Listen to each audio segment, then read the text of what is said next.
నమస్తే, welcome to yes news. ముందుగా headlines. రాష్ట్రంలో ఎంఎస్ఎంఈ రంగాన్ని అంతర్జాతీయ స్థాయికి తీసుకెళ్లడమే లక్ష్యంగా కూటమి ప్రభుత్వం కీలక అడుగు. ఎంఎస్ఎంఈ పార్కులకు శంకుస్థాపన చేయనున్న సీఎం చంద్రబాబు. ప్రస్తుత రాజకీయాల్లో దూకుడు పెంచిన డిప్యూటీ సీఎం పవన్ కళ్యాణ్ నేడు రాజమండ్రి పర్యటనలో ఉప ముఖ్యమంత్రి. ఆదివారం భక్తులతో కలకలలాడుతున్న ఇంద్రకీలాద్రి. వేసవి సెలవుల సందర్భంగా దుర్గమ్మ దర్శనానికి పోటెత్తిన భక్తజనం. రాష్ట్రంలో ఎంఎస్ఎంఈ రంగాన్ని అంతర్జాతీయ స్థాయికి తీసుకెళ్లడమే లక్ష్యంగా ఆంధ్రప్రదేశ్ రాష్ట్రంలోని కూటమి ప్రభుత్వం కీలక అడుగు వేసింది. రేపు విజయవాడ నగరంలో ఎంఎస్ఎంఈ గ్రోత్ సమ్మిట్ 2026 నిర్వహించనున్నారు. రేపు విజయవాడ నగరంలో ఎంఎస్ఎంఈ గ్రోత్ సమ్మిట్ 2026 నిర్వహించనున్నారు. ఆంధ్రప్రదేశ్ రాష్ట్ర ముఖ్యమంత్రి నారా చంద్రబాబు నాయుడు ఈ సదస్సుకు హాజరై రాష్ట్ర వ్యాప్తంగా 38 ఎంఎస్ఎంఈ పార్కులకు వర్చువల్గా శంకుస్థాపన చేయనున్నారు. డిప్యూటీ సీఎం పవన్ కళ్యాణ్, మంత్రులు, ప్రముఖ పారిశ్రామికవేత్తలు పాల్గొనే ఈ సదస్సులో ఎంఎస్ఎంఈల బలోపేతంపై చర్చించనున్నారు. ఆంధ్రప్రదేశ్ ఉప ముఖ్యమంత్రి, జనసేన అధినేత పవన్ కళ్యాణ్ దూకుడు పెంచారు. మళ్లీ రాజకీయాల్లోకి, ప్రభుత్వ వ్యవహారాల్లో యాక్టివ్ అయ్యారు. గత కొంతకాలంగా సైనసైటిస్ సమస్యతో బాధపడుతున్న ఆయన ఇటీవల దానికి సంబంధించిన శస్త్రచికిత్స చేయించుకున్నారు. వైద్యుల సూచనల మేరకు కొద్ది రోజుల పాటు పూర్తిగా విశ్రాంతి తీసుకున్న పవన్ కళ్యాణ్ ఇప్పుడు పూర్తిగా కోలుకొని మళ్లీ ప్రజల్లోకి వచ్చేందుకు సిద్ధమయ్యారు. ఇందులో భాగంగా ఆదివారం ఆయన రాజమండ్రి పర్యటనకు వెళ్లనున్నట్లు విశ్వసనీయ సమాచారం. గత కొంతకాలంగా సైనసైటిస్ సమస్యతో బాధపడుతున్న ఆయన ఇటీవల దానికి సంబంధించిన శస్త్రచికిత్స చేయించుకున్నారు. వైద్యుల సూచనల మేరకు కొద్ది రోజుల పాటు పూర్తిగా విశ్రాంతి తీసుకున్న పవన్ కళ్యాణ్ ఇప్పుడు పూర్తిగా కోలుకొని మళ్లీ ప్రజల్లోకి వచ్చేందుకు సిద్ధమయ్యారు. అనారోగ్యం నుంచి కోలుకున్న తరువాత పవన్ కళ్యాణ్ అధికారికంగా పాల్గొంటున్న మొదటి పబ్లిక్ పర్యటన ఇదే కావడంతో అటు ప్రభుత్వ వర్గాల్లోనూ, ఇటు కూటమి నాయకులు, జనసేన శ్రేణుల్లోనూ తీవ్ర ఆసక్తి నెలకొంది.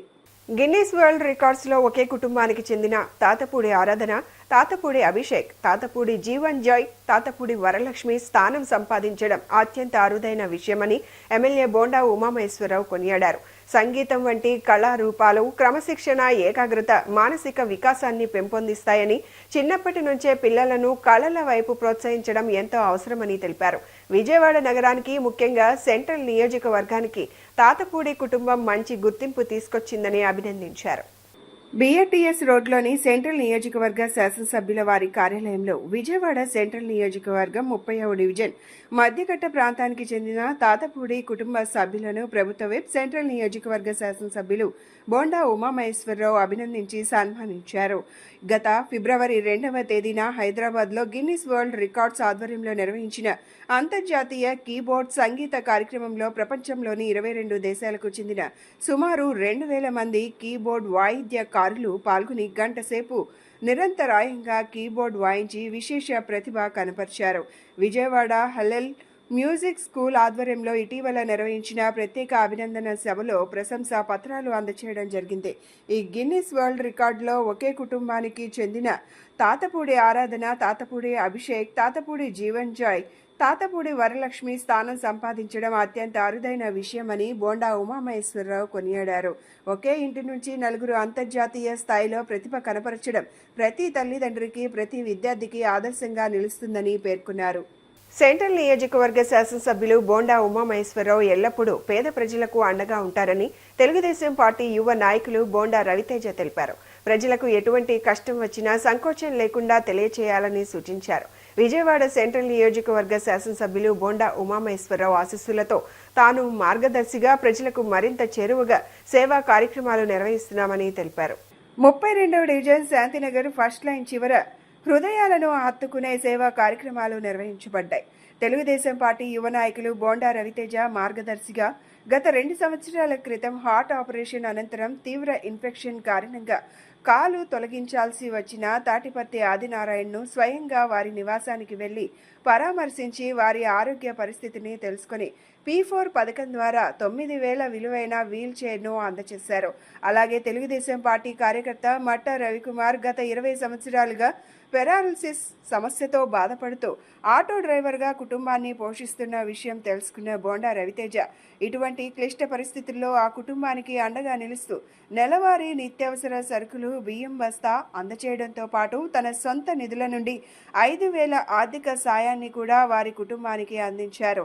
ఈ సందర్భంగా వారి కుటుంబ సభ్యులకు ధైర్యం చెబుతూ సెంట్రల్ నియోజకవర్గ శాసనసభ్యులు బోండా ఉమామహేశ్వరరావు ఎల్లప్పుడూ పేద ప్రజలకు అండగా ఉంటారని, ఎటువంటి కష్టం వచ్చినా సంకోచం లేకుండా తెలియచేయాలని సూచించారు. అయోధ్య నగర్లో విజయవాడ సెంట్రల్ నియోజకవర్గం శాసనసభ్యులు బోండా ఉమామహేశ్వరరావు గారి ఆశీస్సులతో అభినందనలతో మరి ఇక్కడున్న ఇన్ఛార్జ్ శేషుబాబు గారు కానీ వెలగా సురేష్ గారు కానీ స్థానిక సమస్యలు ఏంటో కూడా గ్రౌండ్ లెవెల్లో కనుక్కుంటూ వాళ్ళని ఏ విధంగా పరిష్కరించే విధంగా అడుగులు ముందుకేస్తూ ఈ యొక్క కార్యక్రమాన్ని ఈరోజు చెప్పడం జరుగుతూ ఉంది. అందులో భాగంగానే మన రాష్ట్ర ముఖ్యమంత్రి వర్యులు నారా చంద్రబాబు నాయుడు గారు ఎంతో ప్రతిష్టాత్మకంగా P4 అనే పథకాన్ని చేపట్టి దాంట్లో భాగంగానే 5 డివిజన్లు విజయవాడ సెంట్రల్ నియోజకవర్గంలో నేను బాధ్యతలు స్వీకరించడం జరుగుతూ ఉంది. దాంట్లో భాగంగానే ఈరోజు 32వ డివిజన్లో మరి ఎప్పటి నుంచో కూడా దాదాపు 1983 చంద్రబాబు గారు కానీ నారా లోకేష్ గారు కానీ లేదంటే నందమూరి తారక రామారావు గారు పెట్టిన పార్టీ నుంచి అప్పటి నుంచి ఉన్న వ్యక్తి ఇప్పుడు లోటస్లో కూడా ఒక వాచ్మెన్గా పనిచేస్తూ ఆయన సేవలు ఎప్పుడు కూడా అందిస్తూ ముందుకెళ్ళిన వ్యక్తి. ఆయనకి ఆరోగ్యం బాగాలేక మరి ఈరోజు ఒక కాలుని తీయటం జరుగుతూ ఉంది. అది దృష్టికి వచ్చినమ్మటే ఒక 4 రోజులు గడువులోనే ఆయనకి ట్రైసైకిల్ అనేది పంపిణీ చేయటం. అదేవిధంగా ప్రతి ఫ్రైడే కూడా సింగ్ నగర్ కార్యాలయంలో బోండా ఉమా గారి కార్యాలయంలో పబ్లిక్ గ్రీవెన్స్ సెల్ అని పెట్టి ఎప్పుడు ప్రజా దర్బార్ అని పెట్టి వాళ్ళ యొక్క సమస్యల్ని మా సమస్యలుగా భావించి ఏదైతే ఎన్నుకున్నారో మమ్మల్ని ఆ నమ్మకాన్ని వమ్ము చేయకుండా ముందుకెళ్తూ ఎప్పుడు కూడా నిరంతరం బోండా ఉమా గారు కానీ మా కుటుంబం కానీ ఎప్పుడూ కూడా ప్రజల సేవలో అంకితం అవుతూ ముందుకెళ్తా ఉన్న పరిస్థితి నెలకొంటా ఉంది. మరి ఈరోజు చాలా సంతోషంగా ఉంది. ఎందుకంటే మరి నేను తీసుకున్న 5 డివిజన్లో ప్రథమంగా ఈ డివిజన్లో కార్యక్రమాలన్నీ కూడా చాలా వేగవంతంగా బ్రహ్మాండంగా జరుగుతున్నందుకు ప్రత్యేకంగా వెలగా సురేష్ గారిని ప్రత్యేకంగా అభినందిస్తూ ఉన్నాను.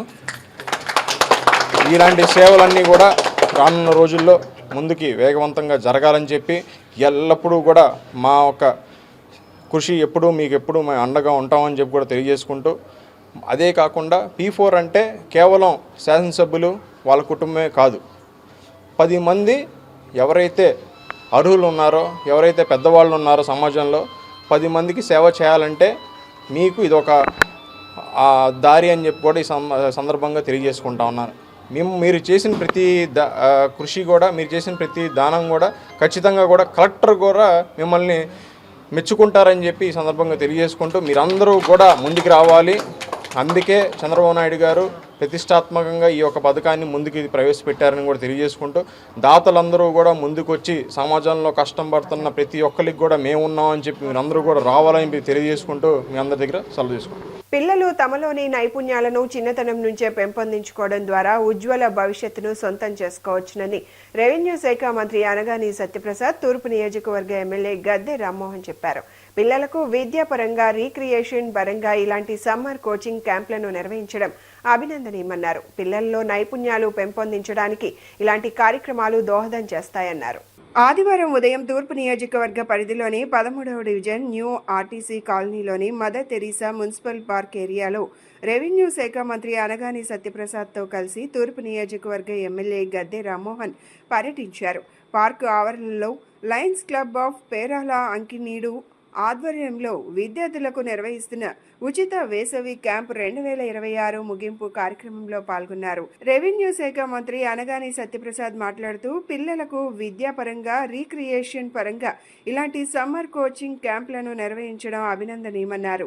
తాను ఇటీవలే సింగపూర్ను సందర్శించానని, అక్కడ ఆర్థికంగా వెనుకబడిన వారు, బలంగా ఉన్నవారు, అన్ని సామాజిక వర్గాల వారు అందరూ కలిసిమెలిసి ఒకే ప్రాంతంలో నివాసం ఉంటారన్నారు. విద్య ద్వారానే జీవితంలో ఉన్నత స్థానాలకు చేరుకోగలరని, పిల్లలు యువత భవిష్యత్తు కోసం తమ కూటమి ప్రభుత్వం నిత్యం పనిచేస్తుందని అన్నారు. పిల్లల్లో ఉన్న ఆసక్తిని గురించి ఆయా రంగాల్లో వారిని తల్లిదండ్రులు ప్రోత్సహించాలని సూచించారు. రాష్ట్రంలోని పేదల ఆరోగ్యానికి తమ కూటమి ప్రభుత్వం అధిక ప్రాధాన్యం ఇస్తోందని రెవెన్యూ శాఖ మంత్రి అనగాని సత్యప్రసాద్ తూర్పు నియోజకవర్గ ఎమ్మెల్యే గద్దె రామ్మోహన్ తెలిపారు. ఎమ్మెల్యే గద్దె రామ్మోహన్ ఇప్పటికే సుమారు 8 కోట్ల రూపాయల విలువైన సీఎంఆర్ఎఫ్ చెక్లను లబ్ధిదారులకు అందచేయడం నిజంగా అభినందనీయమన్నారు. తూర్పు నియోజకవర్గ పరిధిలోని 8వ డివిజన్ పిట్టింగల్పేట మోడల్ డైరీ దగ్గర తూర్పు నియోజకవర్గ పరిధిలోని 63 మందికి వైద్య చికిత్సల సహాయం కోసం ముఖ్యమంత్రి సహాయ నిధి ద్వారా మంజూరైన 87 లక్షల రూపాయల విలువైన చెక్ల పంపిణీ కార్యక్రమం జరిగింది. నియోజకవర్గంలోని 4వ డివిజన్కు చెందిన భూపూడి ప్రభుకి చిరు వ్యాపారం చేసుకునే నిమిత్తం 10,000 ఆర్థిక సాయాన్ని తన వ్యక్తిగత నిధుల నుంచి ఎమ్మెల్యే గద్దె రామ్మోహన్ అందజేశారు. ఈ సందర్భంగా మంత్రి అనగాని సత్యప్రసాద్ మాట్లాడుతూ, రాష్ట్రంలోని ఏ ఒక్కరూ అనారోగ్యంతో ఇబ్బంది పడకూడదనే ఉద్దేశంతో ముఖ్యమంత్రి నారా చంద్రబాబు నాయుడు సీఎంఆర్ఎఫ్ ద్వారా ఆర్థిక సహాయాలను అందజేస్తున్నారని తెలిపారు. గత 20 సంవత్సరాల నుంచి ఎమ్మెల్యే గద్దె రామ్మోహన్ స్థానికంగా ఉన్న పేదల జీవనోపాధికి అవసరమైన టిఫిన్ బండ్లు, తోపుడు బండ్లు, ఇస్త్రీ పెట్టెలు, బడ్డీ కొట్లు అందజేసి వారికి జీవనోపాధి కల్పిస్తూ అండగా ఉంటున్నారని చెప్పారు. గద్దె రామ్మోహన్ ఎమ్మెల్యేగా ఉండడం ఈ ప్రాంత వాసుల అదృష్టమని మంత్రి అనగాని సత్యప్రసాద్ అన్నారు. తాము ప్రతిపక్షంలో ఉన్న సమయంలో కూడా ఎమ్మెల్యే గద్దె రామ్మోహన్ ఎన్నో కార్యక్రమాలు నిర్వహించి తమలాంటి నాయకులకు దిక్సూచిగా నిలిచారని చెప్పారు. ఇంద్రకీలాద్రిపై వేంచేసి ఉన్న శ్రీ కనకదుర్గమ్మ సన్నిధి భక్తజనంతో కలకలలాడింది. ఆదివారంతో పాటు వేసవి సెలవులు కావడంతో దుర్గమ్మ దర్శనానికి భక్తులు పోటెత్తారు. క్యూ లైన్లు అన్ని భక్తులతో కిటకిటలాడాయి. భక్తుల రద్దీ దృష్ట్యా దేవస్థానం అధికారులు వారికి అసౌకర్యం కలగకుండా అన్ని ఏర్పాట్లు చేశారు. జగన్మాత దుర్గమ్మ కొలువు తీరిన ఇంద్రకీలాద్రి భక్తజన సంద్రంగా మారింది. ఆదివారంతో పాటు వేసవి సెలవులు కూడా కలిసి రావడంతో అమ్మవారి దర్శనానికి భక్తులు వెల్లువలా తరలివచ్చారు.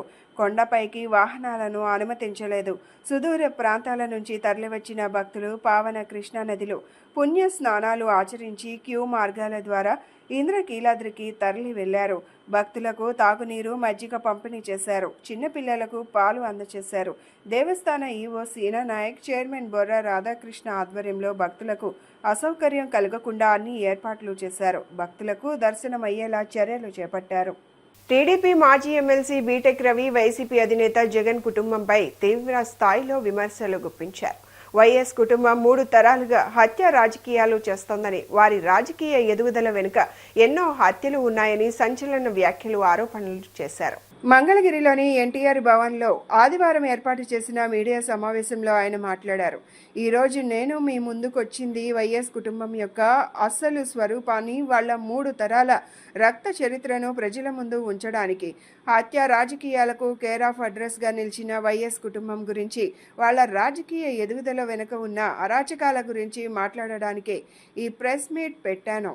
వైఎస్ఆర్ కుటుంబానికి నమ్మకంగా ఉన్న సతీష్ రెడ్డిపై హ్యాండ్ గ్రెనేడ్ వేసి హత్యకు పథకం రచించింది నిజం కాదా? ఈ విషయంపై సతీష్ రెడ్డే బహిరంగంగా సమాధానం చెప్పాలి. ఇది వైఎస్ కుటుంబం యొక్క 3 తరాల రక్త చరిత్ర. ఇలాంటి వాళ్ళు ఇతరుల గురించి మాట్లాడడం దెయ్యాలు వేదాలు వల్లించినట్లే ఉంటుందని బీటెక్ రవి ఘాటుగా వ్యాఖ్యానించారు. విజయవాడ గాంధీనగర్ ప్రెస్ క్లబ్ నందు మే 25 సోమవారం నాడు జరిగే కాపు గళం కార్యక్రమాన్ని కాపు సోదరులు, నాయకులు అందరూ కలిసి విజయవంతం చేయాలని కేఆర్పీఎస్ రాష్ట్ర అధ్యక్షులు చనమల్ల ప్రసాదరావు పిలుపునిచ్చారు. గాంధీనగర్ ప్రెస్ క్లబ్లో జరిగిన విలేకరుల సమావేశంలో ఆయన మాట్లాడారు. గాంధీనగర్ ప్రెస్ క్లబ్లో జరిగిన విలేకరుల సమావేశంలో ఆయన మాట్లాడుతూ, ఆంధ్రప్రదేశ్ అధిక జనాభా కలిగిన కాపు సమాజం ఎన్నో దశాబ్దాలుగా రాజకీయ పార్టీలకు మద్దతు ఇస్తూ వస్తున్నప్పటికీ వారి సమస్యల పరిష్కారంలో సరైన ప్రాధాన్యత దక్కడం లేదని ఆవేదన వ్యక్తం చేశారు. గతంలో వివిధ రాజకీయ పార్టీలను నమ్మి మద్దతు ఇచ్చినప్పటికీ కాపు రిజర్వేషన్లు, సామాజిక న్యాయం, ఉపాధి మరియు అభివృద్ధికి సంబంధించిన హామీలు అమలు కాలేదని పేర్కొన్నారు. ఎన్నికల సమయంలో హామీలు ఇచ్చే నాయకులు ఎన్నికల తరువాత కాపు సమాజ సమస్యలను పట్టించుకోవడం లేదని విమర్శించారు. కాపు రిజర్వేషన్ అంశంపై గతంలో హామీలు ఇచ్చిన నాయకులు ప్రస్తుతం మౌనం పాటించడం బాధాకరమన్నారు. ఇవాళ ఆంధ్రప్రదేశ్ రాజకీయాల్లోనే కాకుండా భారతదేశంలో రాజులుగా సామంతరాజులుగా రాజ్యాలు లేనటువంటి ఈ కులం రోజు రోజుకి దిగజారిపోతున్నటువంటి పరిస్థితుల్లో భారతదేశంలో రిజర్వేషన్ల ప్రక్రియ అనే వ్యవస్థని ప్రారంభించిన మా పెరియార్ గారు కానీ, ఇవాళ ఛత్రపతి శివాజీ గారు కానీ, సాహు మహారాజు గారు కానీ, అలాగే చోళులు, చాళుక్యులు, రాణి రుద్రమదేవి, శ్రీకృష్ణదేవరాయలు వంటి రాజులు కలిగినటువంటి ఈ కులం, అలాగే ఆంధ్రప్రదేశ్ రాజకీయాల్లో అత్యంత కీలక పాత్ర వహిస్తున్నటువంటి కులానికి రెండు ప్రధాన సమస్యలు: ఒకటి రాజ్యాధికారం, రెండు రిజర్వేషన్ లేకపోవడం. ఆంధ్రప్రదేశ్ ఏర్పాటైన తర్వాత ఈ రోజు వరకు కాపులు అత్యధిక శాతంలో ఉన్నారు అన్ని కులాల కన్నా. బులెటిన్ ముగించే ముందు హెడ్లైన్స్ మరొకసారి. రాష్ట్రంలో ఎంఎస్ఎంఈ రంగాన్ని అంతర్జాతీయ స్థాయికి తీసుకెళ్లడమే లక్ష్యంగా కూటమి ప్రభుత్వం కీలక అడుగు.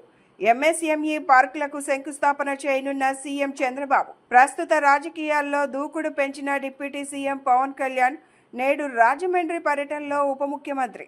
ఆదివారం భక్తులతో కలకలలాడుతున్న ఇంద్రకీలాద్రి. వేసవి సెలవుల సందర్భంగా దుర్గమ్మ దర్శనానికి పోటెత్తిన భక్తజనం. ఇవి ఈనాటి bulletin updates. Keep watching yes news.